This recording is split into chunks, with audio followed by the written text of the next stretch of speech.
korupsi di masa bencana bisa dihukum mati. Sebenarnya ide Pak Jokowi sangat baik, dan saya tahu itu kalau dilaksanakan dengan baik akan sangat bagus, tapi pelaksanaannya sangat mengkhawatirkan. Jangan sampai ini Pak Jokowi ditipu sama anak kecil. Ada dua aspek yang harus Bapak awasi ya dalam konteks tipikor ini. Yang pertama, proses pengadaan jasa pelatihan.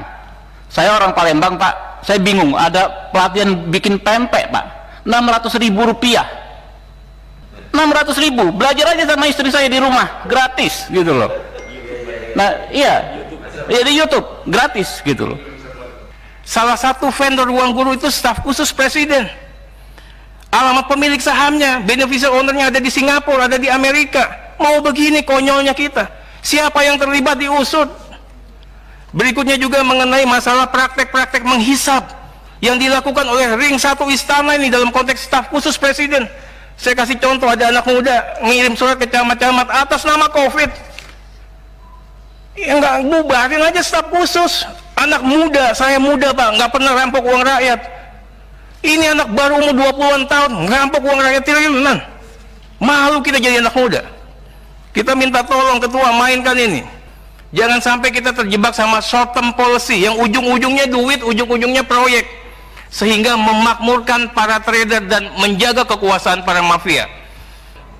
90% saat ini obat berasal dari luar negeri bahan bakunya. Kok bodoh sekali kita ketua. Kita bukannya nggak tahu ini mainan siapa, desain siapa, siapa yang diuntungkan ketua. Beneficial owner dari semua ini kan kami juga tahu. Bukannya DPR bodoh, tapi kita katakan DPR bersabar. Mau sampai mana langkah mainnya ini? Kita harus jaga Pak Jokowi jangan sampai beliau tersandra. Yang bawa mobil orang nanti dia yang tanggung jawab kalau nabrak. Bahasa sederhananya begitu. Apa gunanya menteri, pejabat negara kalau begitu? Di saat keadaan genting lepas tangan pada ketakutan, nggak mau, minta tolong, minta imunitas. Kasihan ini Pak Jokowi. Nggak ada yang mau berani ngambil kebijakan, nggak ada yang mau pasang badan, tapi minta fasilitas. Bahkan sekarang mau kerja, minta imunitas. Kalau masih ada yang main-main, saya gigit sendiri. Sudah mulai ngerti ya, oh di sini saya sudah mulai ngerti, oh di sini saya sudah mulai ngerti. Kalau masih ada yang main-main, sekali lagi yang gigit saya sendiri lewat cara saya.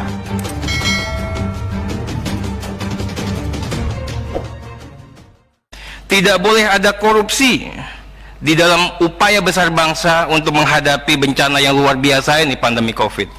Pasal 2 sudah mengingatkan hukum mati ketua, hukum mati.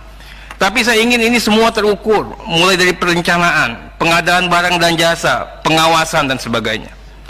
Harus ditindak tegas penggunaan donasi yang dikatakan tadi. Kemudian juga bagaimana juga dengan masalah pengambilan kebijakan. Nah ini yang saya katakan pencegahannya di sini. KPK juga harus bisa mencermati aspek good governance. Benar nggak kebijakan pemerintah diambil dari prosedurnya, mekanismenya, tata cara, due process of law. Haruskah lewat perpu misalnya? Apa cukup dengan undang-undang? Cukup dengan surat edaran? Cukup dengan rapat koordinasi? Kita juga bicara yang namanya ada daulat rakyat di sini Pak, yang namanya keuangan negara dan pengelolaan keuangan negara. Nggak bisa diambil alih oleh beberapa pihak saja. Berikutnya juga kita ingin sampaikan Pak Ketua ini lembaga negara, pimpinan lembaga negara. Presiden sebagai kepala negara, pemegang kekuasaan pemerintahan tertinggi. DPR membuat undang-undang, menetapkan APBN Pak. Jadi kewenangan kita ini juga harus dijaga Pak. Bicara besaran, bicara peruntukan itu daulat rakyat. Makanya saya katakan Ketua, nanti tolong dikaji itu perpu. Berikutnya lagi bicara materi muatannya perpu. Apa boleh materi muatan mengatur kebijakan yang seperti itu? Apa tidak melampaui kewenangan undang-undang? Menabrak fatsun konstitusi?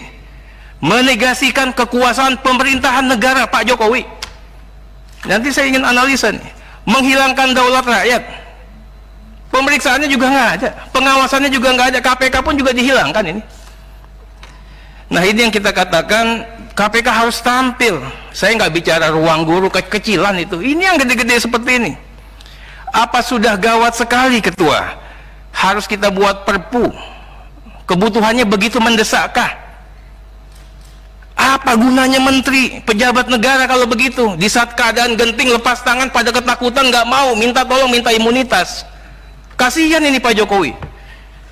Nggak ada yang mau berani ngambil kebijakan, nggak ada yang mau pasang badan, tapi minta fasilitas. Bahkan sekarang mau kerja, minta imunitas. Ketua, saya minta betul bagaimana strategi dan pembiayaan serta postur. Tadi Ketua katakan 405T untuk kesehatan, 75T untuk kesehatan Pak. Yang lainnya nggak tahu. 110 untuk pemulihan dikasih ke siapa?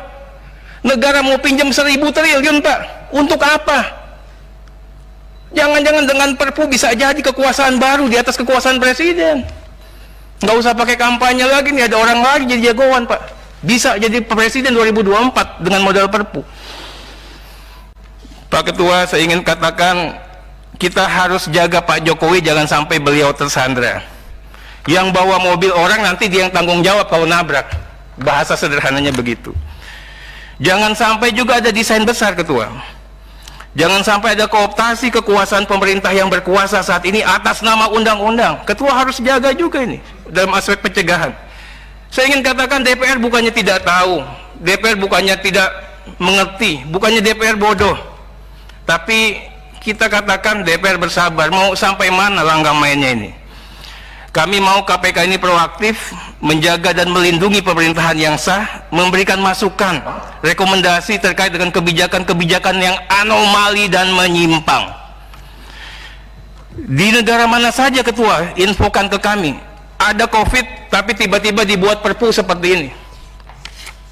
Ini Ketua nggak usah repot-repot ngurusin yang kayak gitu. Ini di hulunya dulu dimainkan. Kita bukannya nggak tahu ini mainan siapa, desain siapa, siapa yang diuntungkan Ketua. Beneficial owner dari semua ini kan kami juga tahu. Itu yang pertama Ketua. Nah kemudian Ketua, bagaimana juga pembentukan tim khusus tadi. Ketua mengatakan tim khusus untuk mengawal bekerjasama dengan Satgas. Sejauh mana giat monitoringnya dalam konteks PJB, dalam konteks evaluasi, dalam konteks alokasi penggunaan anggaran. KPK akan sikat jika ada korupsi Alkes. Tidak hanya sikat korupsi Alkes, bea cukai diperiksa juga, distribusi jumlah dan spek. Bagaimana dengan sinyalemen Menteri Menak BUMN? Ada mafia Alkes Ketua. Praktek kotor PJB, obat, Alkes, dan APD untuk BUMN dan di luar BUMN. Saya udah katakan ini berkali-kali, mafia obat ini nggak hanya dari dulu sudah Pak, harga obat Rp1 jadi 1.000 perak, alasan generik, bisa juga 10.000. Nah kemudian juga mafia farmasinya dong Ketua. 90% saat ini obat berasal dari luar negeri bahan bakunya. Kok bodoh sekali kita Ketua. Ini desain besar perusahaan farmasi Pak. Ini yang harus diangkat. Bagaimana juga Alkes masih import sebagian besar, padahal kita bisa, Pindad juga bisa. KPK harus bisa mengingatkan negara dalam konteks pencegahan. Kita harus berdaulat. Bagaimana BUMN harus menjadi frontier, tapi BUMN-nya benar. Jangan sampai kita terjebak sama short term policy yang ujung-ujungnya duit, ujung-ujungnya proyek, sehingga memakmurkan para trader dan menjaga kekuasaan para mafia. Berikut Ketua, ini hanya sebagai ria kecil. Penunjukan platform digital tanpa tender untuk proyek kartu prakerja senilai 5,6 triliun. Gagasan Pak Jokowi ini bagus, omnibus law, semuanya bagus, tapi diimplementasikannya dipangkas sama orang-orang yang nggak benar. Implementasinya dipenggal. Bagaimana 8 vendor digital tanpa tender yang diberikan kuota raksasa Ketua, permen raksasa oleh pemerintah. Bagaimana bisa terjadi? Bagaimana strategi pengawasannya? Dan tidak cukup dengan mundur Pak. Ini korupsi. Salah satu vendor ruang guru itu staf khusus presiden. Alamat pemilik sahamnya, beneficial ownernya ada di Singapura, ada di Amerika. Mau begini konyolnya kita. Siapa yang terlibat diusut. Berikutnya juga mengenai masalah praktek-praktek menghisap yang dilakukan oleh ring 1 istana ini dalam konteks staf khusus presiden. Saya kasih contoh, ada anak muda ngirim surat ke camat-camat atas nama COVID. Ya nggak, bubarin aja staf khusus. Anak muda, saya muda Pak, nggak pernah rampok uang rakyat. Ini anak baru umur 20-an tahun, ngerampok uang rakyat triliunan. Malu kita jadi anak muda. Kita minta tolong ketua mainkan ini.